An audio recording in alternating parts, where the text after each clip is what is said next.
only those crises which are at the crossroad of global political interests get some attention politically.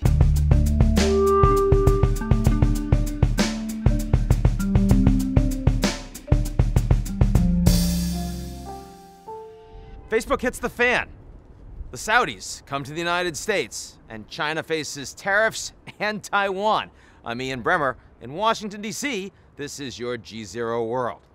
This week we have Peter Maurer. He is the president of the International Committee for the Red Cross, and President Trump takes over puppet regime. But first, your world this week. It was Mark Zuckerberg's worst week ever. He's lost billions of dollars, though he still has plenty. That's not the problem. The issue is that you have a lot of people that are going after him and going after Facebook. Even delete Facebook hashtag is trending right now. That can't be good for your market value and your brand. It's 50 million people and their data used against Facebook's express wishes. The real problem they have is not just the sanctity of the data, but the fact that they knew about the breach from Cambridge Analytica for some time, didn't say anything about it until it became public. What I found most interesting about Mark Zuckerberg's mea culpa, which did come a little late, is that he said, I don't want to have to say what is and what isn't fake news. Absolutely true. He doesn't want to make that decision. He just wants Facebook to be a platform, and if there's a problem with it, it's the way other people use it. It's not up for him to decide. I know, except he owns the platform. It's his platform. He created it. He's ultimately responsible as the steward for the way it's used. There is a way to respond to this. I think about Radio Free Europe and Voice of America and how they had a nonpartisan board that was actually responsible for determining content. Mark could actually find and appoint such a group and give them power over what is and isn't fake news. Probably would undermine the commercial activities of Facebook to a degree, but if he's really interested in promoting citizenship and being a force for good, he would do that. Let's see if that's where he gets. Saudi Crown Prince Mohammed bin Salman, 32 years old, embarks on a 2.5-week trip to the United States. That's quite something for a Saudi leader, especially when you just basically imprisoned 1,300 princes in the Ritz-Carlton. They've let them go, but clearly MBS, as he's called, feels pretty comfortable that no one's moving against him while he's in the United States. That's pretty telling. Also, meeting with Trump went very well. They're going to spend a lot more money on American arms. They're going to invest more in the United States, build some jobs. They want to show that the Saudis are solid, here for a long time, and we can work together. That's particularly important because Vision 2030, as Mohammed bin Salman calls it, so far has been very big on announcements, a little shorter on details. He is engaging in true transformation at home. On balance, we really want him to succeed. It's coming late, but these are all directions that you need the kingdom to move if you want it to be productive and you want the economy to grow. The big problem they have is international. Can they move towards ending what's been an incredibly difficult war, costly, massive human rights violations in Yemen, also big fighting within the Gulf Cooperation Council against Qatar, and finally, the Iranians rising in geopolitical influence. None of those questions are going to get answered while MBS is here in the country. And in Trump's first year, relations with Xi Jinping were a surprise upside. You remember that Mar-a-Lago visit, the chocolate cake, the bombing of Syria. This year, getting a lot worse. We've got $50 billion in tariffs that have just been announced by President Trump, but perhaps even more importantly, a new act penned into law by Trump on Taiwan. Taiwan and travel, they're now going to allow American officials, high level, to visit Taiwan and vice versa. Believe it or not, that's the red line for the Chinese. That's the one they're going to feel boxed into a corner on, not $50 billion in tariffs. There they can go tit for tat, hit the Americans in the same way. But the most important issue here is that Xi Jinping is going to start feeling that Trump is not good for his presidency. Even though it provides a lot of opportunities and space for the Chinese to operate globally, the potential for the US-China relationship to go badly has just grown quite a bit. And now to puppet regime, where things get a bit stormy. Mr. Trump, you have made the deficit alone the focus of your trade policy.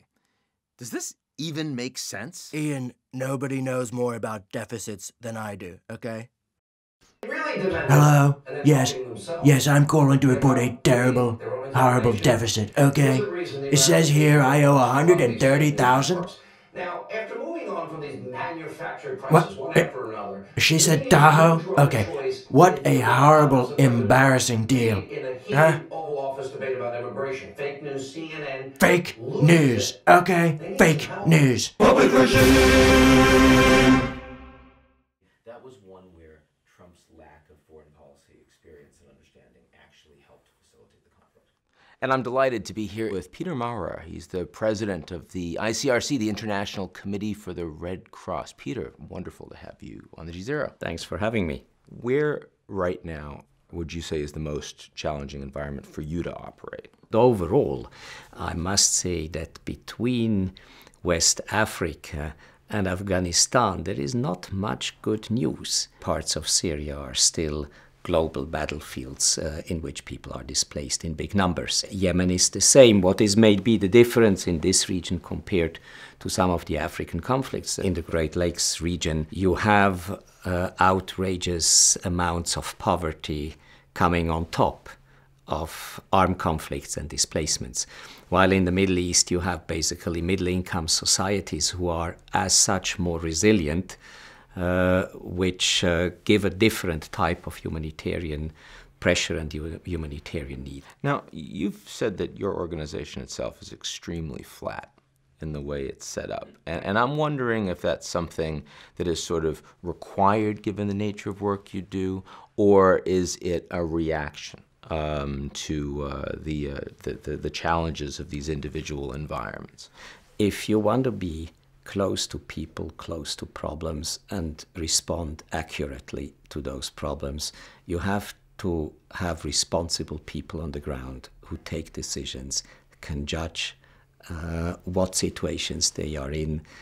You have to rely on frontline deliverers, frontline negotiators. You have to give them a capacity to operate. You have to train them, to support them, to instruct them, but afterwards they are on their own in very difficult situations.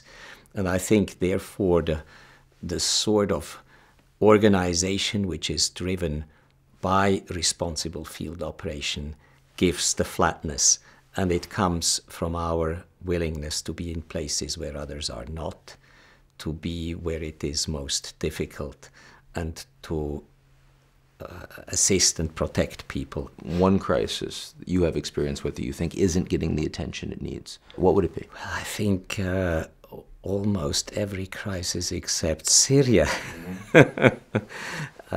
It is, of course, clear that only those crises which are at the crossroad of global political interests get some attention politically.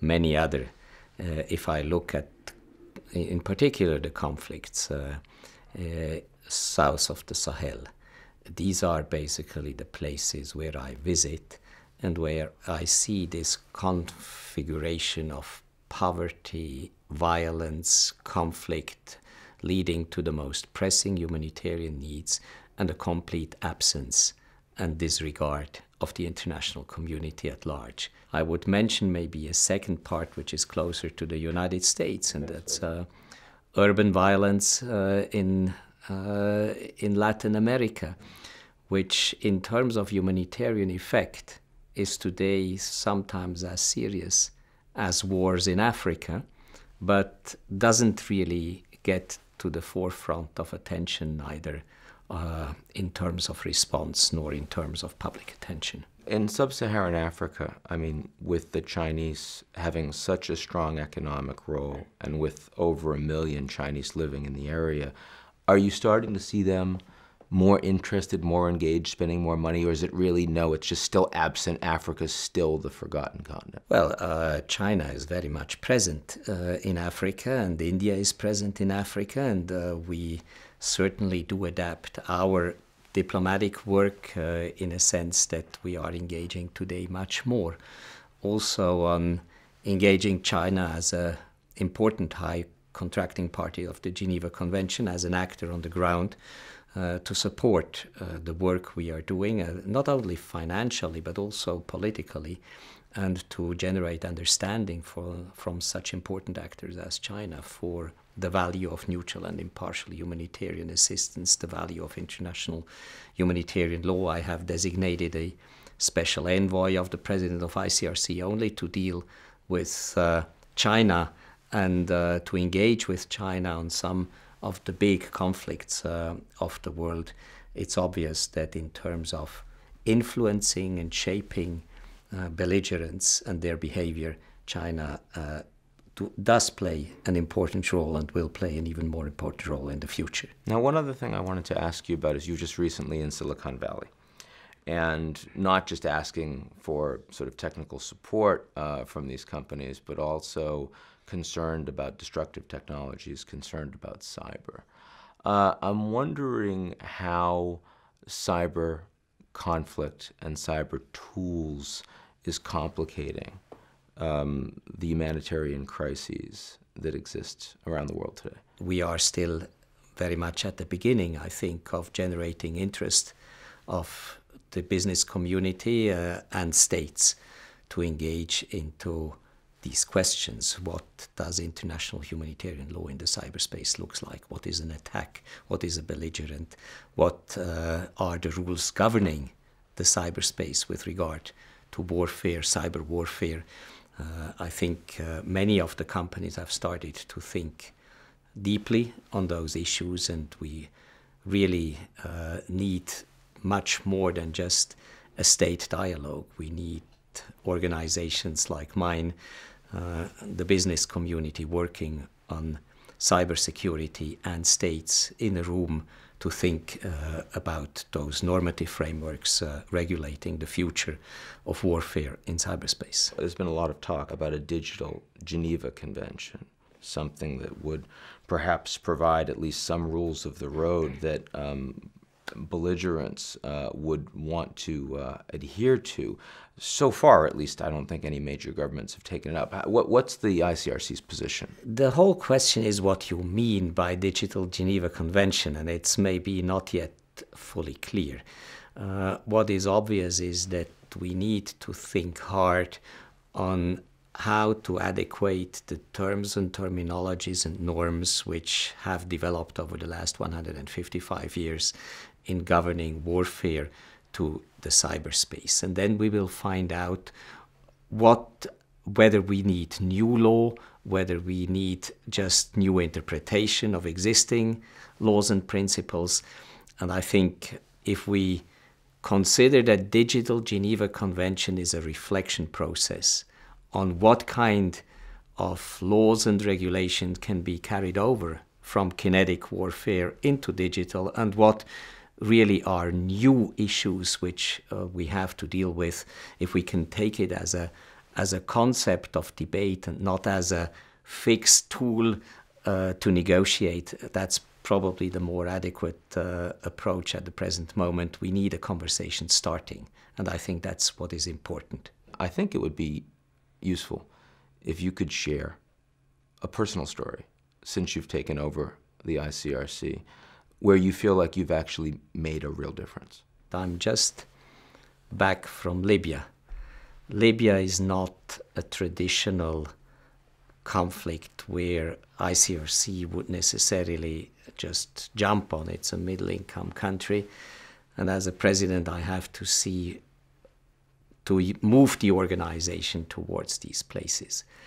And I think what is important is always to be on the ground and to see how you can shape the tool you have, the organization you have, in a way to respond to needs of people. And I think I tried to do it just a couple of days ago in Libya, and all my field operations are basically full of experiences and meetings with people in stark needs.